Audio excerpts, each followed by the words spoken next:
Et avec nous en plateau ce matin pour évoquer cette catastrophe, Marguerite Sille d'Outremer, vous êtes journaliste indépendante au Liban, qu'on comprenne bien la zone où s'est déroulée cette explosion, cette zone portuaire. En fait, c'est tout près du cœur vraiment de Beyrouth.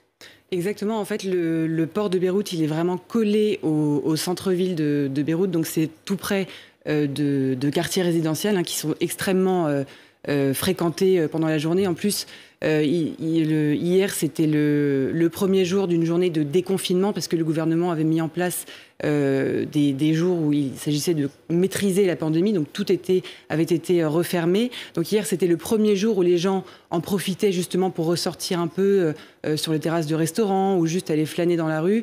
Donc forcément, on imagine que les gens étaient bien plus... Et on vous a vu particulièrement ému en revoyant ces images parce qu'il se trouve que vous habitez juste à côté du port. C'est quel type de zone ? En fait, c'est une grande corniche. Il y a le port à côté, il y a ce qu'on appelle un endroit qui s'appelle Zeytouna Bay.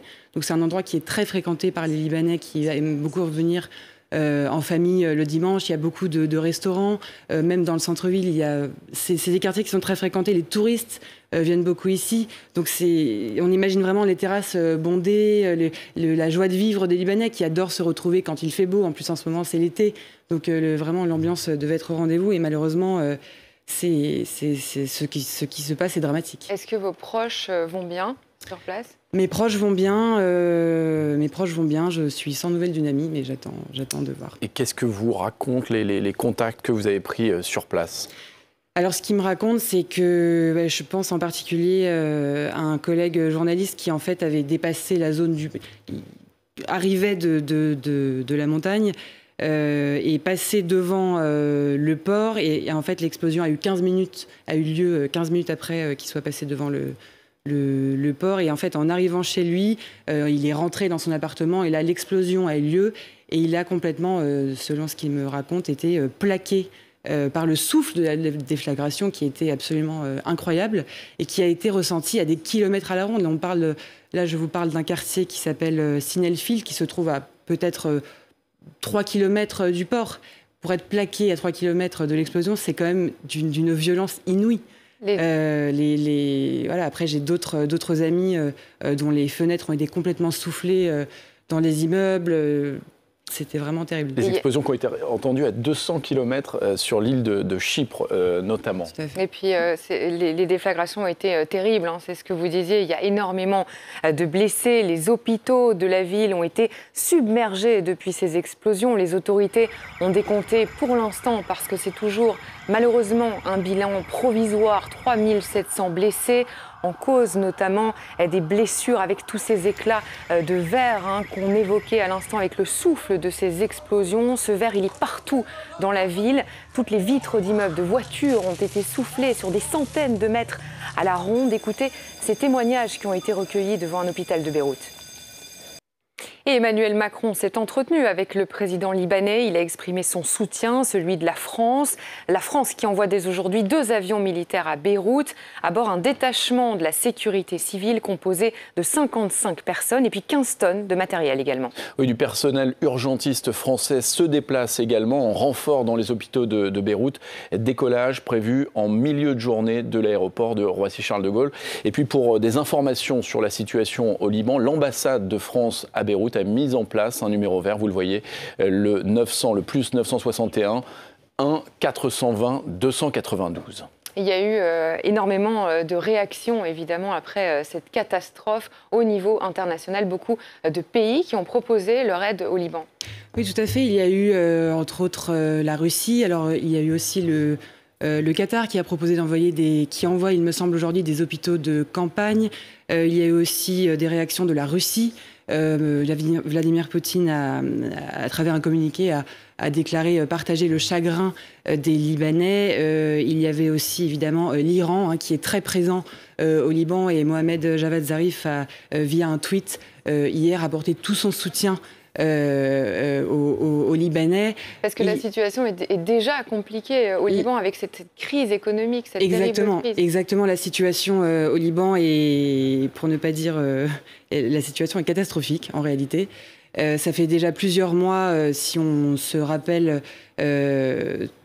tout avait commencé en novembre 2019. Il y avait eu des manifestations absolument incroyables à travers le pays, les Libanais qui se sont soulevés contre toute la classe politique. Et en fait, le système politique libanais en lui-même, c'est un système confessionnel qui est aujourd'hui rejeté par la plupart des Libanais qui voit en lui un obstacle à la formation de réformes qui sont attendues par les pays amis, mais aussi les pays créanciers, c'est la réalité, dont la France fait partie, bien entendu. Et sans ces réformes, le Liban ne pourra pas évoluer. Et donc c'est ça que les Libanais reprochent au système. Merci Marguerite Sylve d'Outremer. Vous restez avec nous. Restez avec nous, Justine Babin, en plateau avec nous, Marguerite Sylve d'Outremer. Vous êtes journaliste indépendante basée au Liban. Il se trouve que vous habitez en temps normal tout près du lieu de l'explosion. On l'a évoqué avec Justine Babin. Quelles sont les pistes aujourd'hui? Parce que le Premier ministre dit qu'il faudra retrouver les responsables, mais n'en dit pas beaucoup plus sur l'origine exacte de cette explosion. Eh bien, en réalité, à l'heure où nous parlons, la situation reste encore floue. C'est-à-dire qu'on ne sait pas vraiment... on ne connaît pas vraiment l'origine de l'explosion de cet entrepôt. Ce que l'on sait, et c'est ce que votre correspondante a rappelé, c'est qu'il y avait 2750 tonnes de nitrate d'ammonium, ce qui a donné cette fumée absolument incroyable dans le ciel. Alors hier, les rumeurs allaient bon train au Liban, parce que c'est un pays qui est très très échaudé par les conflits à répétition qu'il y a eu dans le passé, notamment avec son voisin israélien au sud. Et c'est vrai que dans les premières minutes...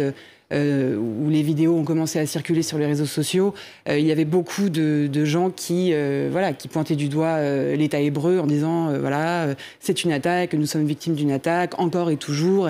Et on sentait vraiment la douleur de ces Libanais dont certains ont vécu des conflits, des guerres, certains sont très âgés, et ça a ravivé beaucoup de souvenirs douloureux.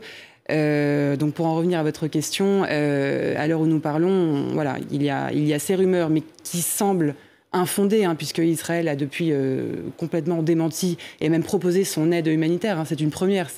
Les deux pays sont techniquement en état de guerre, ce qui est complètement hallucinant. On ne pouvait pas du tout s'y attendre. Et d'un autre côté, il y a cette piste de l'explosion de ces artifices dans un entrepôt du port de Beyrouth. Mais le Premier ministre Hassan Diab l'a dit hier, il a été très ferme. On aura l'occasion de revenir sur ces mesures qui ont été annoncées hier par le gouvernement. Et l'enquête est toujours en cours, disent les autorités, pour tenter de déterminer les causes de cet incident. On fait le point justement sur ces stocks de nitrate d'ammonium avec Valentin Demey. Merci beaucoup Justine, on vous retrouve dans peu. On a vu ces images de familles qui attendaient des nouvelles de leurs proches dans les rues. On a vu aussi des gens qui erraient. Le principal hôpital de la ville a été très très très vite saturé, Marguerite. Oui, exactement, et cela s'ajoute déjà au système fragile le système hospitalier libanais. Alors, il ne s'agit pas... Les médecins libanais sont d'excellents médecins. Ils ont une réputation mondialement connue. Le problème du Liban, c'est que les hôpitaux publics manquent de moyens. Sont mal équipés. On l'a vu pendant la crise du coronavirus. Les chambres, les patients n'étaient séparés que par un rideau très mince. Il n'y avait pas de chambre individuelle pour les patients. Je sais qu'en France, on a aussi manqué de moyens, mais là, c'était vraiment très, très compliqué. Et puis là, c'est un afflux soudain, c'est imprévisible. Et clairement, les hôpitaux libanais ne sont pas du tout préparés. Alors, si vous avez plus de moyens en Liban, vous avez peut-être plus de chances d'être mieux soigné. En revanche, il faudra se rendre dans des cliniques privées qui coûtent beaucoup plus cher. Donc j'insiste sur le fait que ce n'est pas du tout le niveau des médecins qui est en cause, encore une fois, mais vraiment le problème d'équipement des hôpitaux qui est dramatique. Et on imagine que l'aide qui arrive. Oui, que les prochaines heures vont être très difficiles. Effectivement, l'aide internationale va arriver au Liban. Emmanuel Macron s'est entretenu avec le président libanais Michel Aoun. Il a exprimé son soutien, celui de la France au peuple libanais. La France qui envoie donc dès aujourd'hui 2 avions militaires à Beyrouth. À bord, il y a un détachement de sécurité civile composé de 55 personnes, de 15 tonnes de matériel aussi. Et aussi du personnel urgentiste français qui se déplace en renfort donc dans les hôpitaux de Beyrouth. Décollage décollage prévu en milieu de journée de l'aéroport de Roissy. Et puis pour des informations sur la situation au Liban, l'ambassade de France à Beyrouth a mis en place ce numéro vert que nous vous donnons, le plus 96 11 420 292. Et puis d'autres réactions internationales, de nombreux pays ont réagi après l'appel du Premier ministre libanais à la solidarité, le Royaume-Uni, l'Allemagne aussi. La chancelière Angela Merkel s'est dite choquée et elle promet d'offrir un soutien au Liban. Des membres du personnel de l'ambassade d'Allemagne ont d'ailleurs été blessés dans les explosions. Et les États-Unis ont aussi proposé leur aide, soutien exprimé au peuple libanais de certains pays du Golfe. Le Qatar va envoyer des hôpitaux de campagne, le Koweït, de l'aide médicale d'urgence. Marguerite Sylve d'Outremer, vous êtes toujours avec nous. On vient de voir cette séquence qui est très impressionnante avec tous ces dégâts dans la ville de Beyrouth. Vous habitez à Beyrouth, non loin du lieu où l'explosion s'est produite. On se doute que vous êtes assez ému. On le voit d'ailleurs quand vous regardez ces images. Eh bien oui, parce que en fait, c'est des images qui font mal. Alors je ne veux pas souffrir encore plus que les Libanais, mais c'est vrai que nous, journalistes qui travaillons sur place, on ne peut pas s'empêcher d'être émus. C'est un endroit où on travaille, on fréquente des gens, on fréquente aussi les cafés comme les Libanais, les mêmes endroits. Donc finalement, c'est une ville... Oui, c'est des images des images qui font mal. Enfin, je suis désolée, je suis un peu émue, mais c'est des scènes de guerre. Hein. C'est ce que beaucoup d'amis me racontaient hier. Ils me racontaient que c'était des scènes et des images, des sons, des ambiances, des odeurs de fumée qui leur rappellent, par exemple, le jour où l'ancien Premier ministre Rafik Hariri a été assassiné en 2005. Hein. C'était...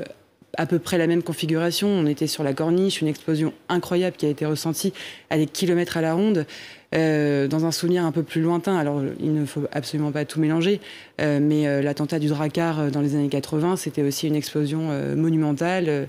Et donc, je vous le disais tout à l'heure, ce sont des images qui, chez beaucoup de Libanais, ravivent des souvenirs extrêmement douloureux.